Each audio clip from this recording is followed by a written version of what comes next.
শুভ নববর্ষে আন্তরিক শুভেচ্ছা ও ভালোবাসা জানাই সবাইকে। নতুন বছর সবার আনন্দে কাটুক এই কামনা করি।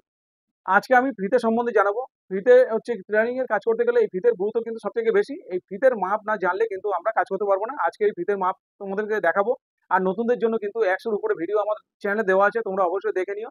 এর সাথে, সাথে আমি তোমাদেরকে হাতা কাটিং এর ভিডিও দেবো আজকে। যে হাতা কিভাবে তোমরা কাটিং করবে। হাতা যদি আমরা ঠিকঠাক না কাটিং করতে পারি তাহলে কিন্তু আমাদের এই হাতার নিচে কাপড় জড়ো হবে। বগলে কিন্তু কাপড় জড়ো হবে। হাতা ভালো ফিটিংস হবে না। সেই হাতা কিন্তু ফর্মুলা দিয়ে কাটিং করতে হয়। প্রত্যেকটা ছাতির জন্য আলাদাভাবে কাটিং হয়। প্রতিটা ছাতির জন্য প্রতিটা ছাতির ফর্মুলা দিয়েই কাটিং করতে হয়। কিভাবে সেই কাটিংটা করতে হয় সেটা আমি তোমাদেরকে আজকে তাহলে ট্রেনিং এর ফিতের মাপটা আমি তোমাদেরকে দেখাই। এটা হচ্ছে 5 ফুটের ফিতে, 60 ইঞ্চি। তোমাদের কাছ থেকে দেখাবো আমি ফিতের দাগগুলো। দেখো ফিতের মধ্যে এই যে 1, 2, 3, 4, 5 করে দাগ আছে, এগুলো সব ইঞ্চির দাগ। এই 1 ইঞ্চি, 2 ইঞ্চি, 3 ইঞ্চি, 4 ইঞ্চি এরকম করে, করে যখন 12 পর্যন্ত আমরা যাচ্ছি, তখন কিন্তু হয়ে যাচ্ছে 1 ফুট। 12 ইঞ্চিতে 1 ফুট। ঠিক আছে? 12 ইঞ্চিতে 1 ফুট। আর এই যে 1 থেকে 2 এর গ্যাপে এখানে একটা স্টিলের ফিতে আছে। এখান থেকে দেখাচ্ছি না আমি। 1 থেকে 2 এর মধ্যে দেখাচ্ছি। দেখো এইগুলো যেগুলো একটা করে দাগ আছে, এগুলো হচ্ছে সুতোর দাগ। এই সুতোগুলো হচ্ছে 8 সুতোতে হয় 1 ইঞ্চি। এই সুতো আমরা যখন এই সুতো কিন্তু খুবই গুরুত্বপূর্ণ। টেলারিং এর কাজের জন্য কিন্তু এই সুতোর মার্জিন যেগুলো খুবই গুরুত্বপূর্ণ। এগুলো হচ্ছে 1 সুতো, 2 সুতো, 1 ইঞ্চির পরে 2 টো দাগ মানে 1 ইঞ্চি 2 সুতো। 4 টে দাগ মানে 1 ইঞ্চি 4 সুতো। ঠিক আছে? 6 টা দাগ মানে 1 ইঞ্চি 6 সুতো। তার মানে আর এখানে 1 ইঞ্চি 4 সুতো, 4 টে দাগ মানে 1.5 ইঞ্চিও বলতে পারি, 4 সুতোও বলতে পারি। এই 4 সুতো পরে যখন 2 সুতো আরো চলে যাচ্ছে, তার মানে 1.5 ইঞ্চি 2 সুতো বলতে পারি, আবার 6 সুতো বলতে পারি। আবার এই করে, করে এই যে দাগগুলো গুনে, গুনে যখন 8 দাগে যাচ্ছি তখন কিন্তু হয়ে যাচ্ছে ইঞ্চি। তাহলে এখানে হচ্ছে দেখো 1 এর পর থেকে এই 8 সুতো মানে এখানে 2 ইঞ্চিতে চলে গেল। ঠিক আছে? এবার 2 ইঞ্চি পরে 1 সুতো, 2 সুতো, 3 সুতো করে আবার 8 সুতো হয়ে যাচ্ছে যখন, তখন 3 ইঞ্চি হয়ে যাচ্ছে। 7 সুতো পর্যন্ত আমরা লিখতে পারি। 8 সুতো যখন হয়ে যাচ্ছে তখন ইঞ্চিতে পরিণত হচ্ছে। এরপরে দেখো আমাদের ইঞ্চির মাপ বোঝা গেল যে এগুলো হচ্ছে ইঞ্চি, এগুলো হচ্ছে সুতো। তাহলে 12 ইঞ্চিতে 1 ফুট। তার মানে 2 ফুট হচ্ছে 24 ইঞ্চিতে, 3 ফুট হচ্ছে 36 ইঞ্চিতে, এই 36 ইঞ্চিতে হচ্ছে 3 ফুট। আবার যখন 12 ইঞ্চি পর্যন্ত চলে যাচ্ছে 36 এর পরে দেখো 48 ইঞ্চি। এই এটা হচ্ছে 4 ফুট। তারপরে এখানে দেখো 60, এখানে 59 আছে। এটার মধ্যে আটকানো আছে। 60 টা দেখা যাচ্ছে না। তার মানে হচ্ছে এটা পুরো 5 ফুট। 60 ইঞ্চি। ৫ বারং ৬০। ১২ ইঞ্চিতে ১ ফুট। আর এটা ৫ দিয়ে গুণ করলে ৫ বারং ৬০। তাহলে এটা বোঝা গেল। এবার হচ্ছে আমাদের মিটার। মিটার হচ্ছে ১০০ সেন্টিমিটারে ১ মিটার। দেখো এখানে এই যে ফিতের পেছন দিকটায় আছে, এদিকে তো ইঞ্চির দাগ আছে, এদিকে আছে মি সেন্টিমিটারের দাগ। এই যে ১০০ সেন্টিমিটার, ১০০ সেন্টিমিটারে হচ্ছে ১ মিটার। ১০০ সেন্টিমিটারে ১ মিটার। এবার কত ইঞ্চিতে ১ মিটার? এর সোজাসুজি ওপরে দেখো ৩৯ ইঞ্চি। ৩৯ ইঞ্চিতে ১ মিটার। এবার হচ্ছে কত ফুটে ১ মিটার? ৩ ফুট ৩ ইঞ্চিতে ১ মিটার। এই দেখো এখানে হচ্ছে ৩ ফুট মানে ৩ × ৩৬ আর ৩ এ ৩৯। ৩ × ৩৬, ৩৭, ৩৮, ৩৯। তার মানে ৩ ফুট ৩৬ ইঞ্চিতে ৩ ফুট। ৩ ফুট ১, ২, ৩। ৩ ফুট ৩ ইঞ্চিতে হয় ১ মিটার। বোঝা গেল? ফিতের মাপ এর মধ্যে সেরকম একটা কিছু নেই। এই সুতোর দাগটা কিন্তু ভাইটাল। আমি আরেকবার রিপিট করে দিচ্ছি। এগুলো ইঞ্চির দাগ ১ ইঞ্চি, ২ ইঞ্চি, ৩ ইঞ্চি করে এগুলো হচ্ছে ইঞ্চির দাগ। মাঝখানে যেগুলো হচ্ছে সেগুলো সুতোর দাগ। ৮ সুতোতে ১ ইঞ্চি। আর দাগগুলোকে আমরা সুতো বলে থাকি। ১ সুতো, ২ সুতো, ৩ সুতো, ৪ সুতো, ৫ সুতো, ৬ সুতো, ৭ সুতো পর্যন্ত আমরা সুতো বলি। তারপরে যখন ৮ সুতো হয়ে যাচ্ছে আমরা ইঞ্চিতে পরিণত হয়ে যাচ্ছে। আর হচ্ছে যখন ১২ ইঞ্চি হয়ে যাচ্ছে তখন কিন্তু ১ ফুট হচ্ছে। এবার যত ফুট হবে ১২ দিয়ে গুণ করলে তত ফুটে চলে যাবে। এবার হচ্ছে মিটার। ১০০ সেন্টিমিটারে ১ মিটার, ৫০ সেন্টিমিটারে হাফ মিটার। আর কত ইঞ্চিতে ১ মিটার? ৩৯ ইঞ্চিতে কিন্তু ১ মিটার। দেখো ৩৯, এখানে দেখো ৩৯, ৩৯ ইঞ্চিতে ১ মিটার। এর উল্টো দিকে দেখো ১০০ সেন্টিমিটার লেখা আছে। ১০০ সেন্টিমিটার মানে ১ মিটার। তাহলে এটা বোঝা গেল তোমাদের ফিতের মাপ। তা চলো এবার আমি তোমাদেরকে দেখাবো যে হাতা কিভাবে কাটিং করে, প্রতিটা ছাতির জন্য কিন্তু ফর্মুলা ইউজ করে হাতা কাটিং করতে হয়। সঠিক হাতা না কাটিং করতে পারলে তাহলে কিন্তু এই বগলে কাপড় জড়ো হবে, হাতার নিচেও কাপড় জড়ো হবে। তাহলে সঠিক কিভাবে তোমরা হাতা কাটিং করবে তার হচ্ছে ফর্মুলা আছে, সেই কাটিং আমি তোমাদেরকে দেখাবো। হাতা চলো চলো বন্ধুরা, আমি হাতা কাটিং করে দেখাচ্ছি। হাতার জন্য কাটিং করার জন্য একটা পেপার নিয়ে নিয়েছি, পেপারের মধ্যে আমি কাটিং করে দেখাবো। দেখো 40 ছাতির মাপে আমি কাটিং করে দেখাবো। এই কটা মাপ আমার প্রয়োজন। ছাতি 40, এই 40 ছাতির বগল মোহরা হবে 18, হাতার ঝুল নিয়ে নিয়েছি 9, আর হাতার মুড়ি হচ্ছে 12। তাহলে আমরা কিভাবে কাটিং করব? সবার প্রথমে আমাদের ঝুলটা নিতে হবে। সবার প্রথমে আমার নিতে হবে ঝুল। তা ঝুল প্লাস, যদি আমরা লাইলিন দিয়ে কাটিং করি তাহলে হচ্ছে ঝুল প্লাস 6 সুতো এক্সট্রা নেব নিচের সেলাইয়ের জন্য আর উপরে জামার সাথে জয়েন করার জন্য হাতাটা। তাহলে 6 সুতো এক্সট্রা নেব। আর যদি আমরা লাইলিন ছাড়া করি তাহলে কিন্তু 1.5 ইঞ্চি এক্সট্রা নেব। তাহলে এখানে আমি 1.5 ইঞ্চি এক্সট্রা নিয়ে তোমাদেরকে দেখাচ্ছি।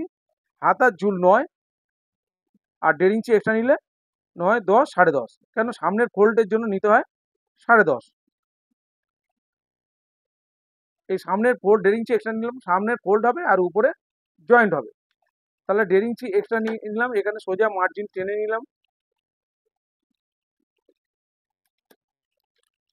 এরপরে বগল মোহরা হচ্ছে 18। এবার 18 অর্ধেক প্লাস 1.5 ইঞ্চি এক্সট্রা নেবো কি 2 ইঞ্চি এক্সট্রা নেবো সেটা তারপরে। বগল মোহরার অর্ধেক হচ্ছে, বগল মোহরা 18, তার অর্ধেক হচ্ছে 9। এখানে আমি 9 একটা দাগ দিলাম। তারপরে আমি 1.5 ইঞ্চি কাপড় আমি এক্সট্রা নিলাম, এখানে 1.5 ইঞ্চি এক্সট্রা নিলাম। এই দাগটা তাহলে এখানে 1.5 ইঞ্চি এক্সট্রা নিয়ে হলো কত 10.5। 9, 10, 10.5, এখানে আমি 10.5 দাগ দিলাম। তাহলে এখান থেকে আমরা এটা নামাবো কত, এইখানটাই কিন্তু আমাদের ফর্মুলা ইউজ করতে হবে। যদি আমরা এখানে সঠিক ফর্মুলা না ইউজ করি, এখানে যদি নামাতে ঠিক মতো না পারি তাহলে কিন্তু বগলের নিচে কাপড় জড়ো হবে, তাহলে হাতা কাটিং ভুল হয়ে যাবে। তাহলে এখান থেকে আমরা নামাবো কত, এখানে হচ্ছে ছাতিকে 8 দিয়ে ভাগ করব। যে ছাতির মাপে আমরা কাটিং করছি সেই ছাতিকে 8 দিয়ে ভাগ করব। 40 ছাতি 8 দিয়ে ভাগ করলে হবে 5, 5 আসতে 40। এখান থেকে আমরা নামিয়ে দেবো 5 ইঞ্চি নামিয়ে দেবো। তাহলে এখান থেকে 5 ইঞ্চি এই দাগটা আমি এখানে টেনে দিই 5 ইঞ্চি পর্যন্ত, এই দাগটা টানা আছে। এবার এই 5 ইঞ্চি যেটা নামিয়েছি এখান থেকে 5 ইঞ্চি এইখানে সোজা করার জন্য নামাবো। এখানে একটা লাইন আমরা টেনে দেবো, এইভাবে টেনে দিলাম। এবার আমরা নিয়ে নেবো এখানে মুহুরির অর্ধেক প্লাস, 1 ইঞ্চি লুজিং নেবো সামনে। মুহুরির অর্ধেক হচ্ছে, মুহুরির 12, তার অর্ধেক হচ্ছে 6। এখানে 6 দাগ দিলাম, 1 ইঞ্চি এক্সট্রা কাপড় রাখলাম। আর এখানেও তো আমরা 1.5 ইঞ্চি এক্সট্রা কাপড় রেখেছি, এখানে আমি একটা দাগ দিয়ে দিই, এই যে 1.5 ইঞ্চি রেখেছি, এই যে এক্সট্রা কাপড়, এখান থেকে এটা হচ্ছে এক্সট্রা কাপড়। এই মুহুরির দাগটা আগে দিয়ে দিই এখান থেকে, এই যে এটা মুহুরির দাগ, এটা সেভ স্কেল দিয়ে কাটবে, এটা এক্সট্রা, এই এক্সট্রা দাগ। এবার এই যে লাইনটা টানলাম ওপর থেকে ছাতিকে 8 দিয়ে ভাগ করে 5 ইঞ্চি হলো, 5 ইঞ্চি লাইনটা কাটলাম। এবার এখানে তোমরা এই কোণ থেকে এইভাবে ফিতে ধরবে। আমাদের বগল মোহরা কত 18, 18 অর্ধেক কত 9, কোথায় হচ্ছে এইভাবে কোনাকুনি, কোথায় হচ্ছে এইভাবে ধরে দেখে নেবে এই দাগের মধ্যে কোথায় হচ্ছে। এইখানে হলো 9, এখানে একটা দাগ দেবো। এবার এখান থেকে একটু ছেড়ে 1.5 ইঞ্চির মতো ছাড়বে, এভাবে ছেড়ে এটা কিন্তু এইভাবে এইভাবে এর সাথে মিলে যাবে। এটা এইভাবে এসে এর সাথে শেপ দিয়ে এখান থেকে এইভাবে যেভাবে দাগ দিলাম এইভাবে বেরিয়ে যেতে হবে। দেখো এরপর ঠিক এখান থেকে এর মধ্যে মাঝখানে একটা এইভাবে আমরা ধরে নেব। দেখো এই যে 9 এর মাঝখানে এখানে 4.5, এটার মাঝখানে একটা দাগ দেবো 4.5। এখান থেকে তালপাড়ের শেপটা আমরা দেবো ঠিক এইভাবে,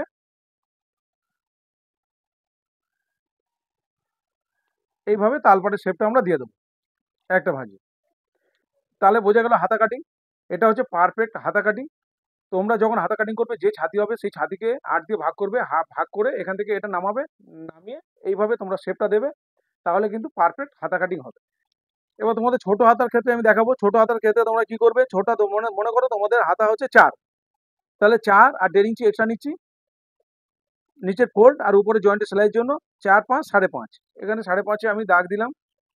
এবার বগল মোহরা এই একই সাইজে দেখাচ্ছি 40 সাইজে, বগল মোহরার অর্ধেক হচ্ছে 9 আর 1.5 ইঞ্চি এক্সট্রা নেবো 10.5। এখান থেকে 10.5-এ আরো একটা দাগ দেবো, দাগ দিয়ে এই দাগটাকে আমি সোজা করে দেবো।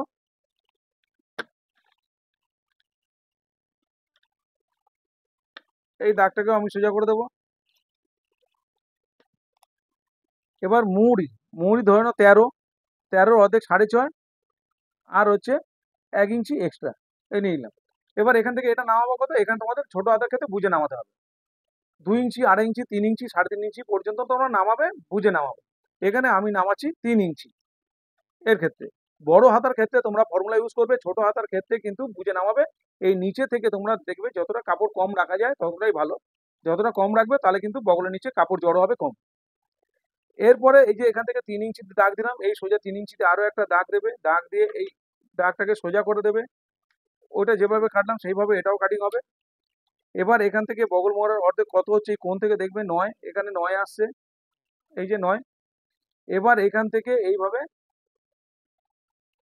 এইভাবে ঘুরিয়ে দেবে, এইভাবে শেপটা দিয়ে দেবে। তারপরে এখান থেকে তালপাটের শেপটা তোমরা দিয়ে দেবে।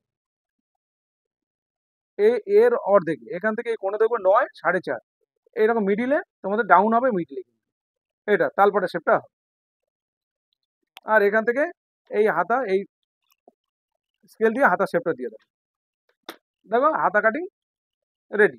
বুঝতে পারলে তোমরা? এইভাবে তোমরা কাটিং করবে, তোমাদের হাতা দারুণ ফিটিংস আসবে। তো বন্ধুরা আজকে ভিডিও এই পর্যন্ত, আবার নতুন কোনো ভিডিও নিয়ে তোমাদের সাথে দেখা হবে। টাটা।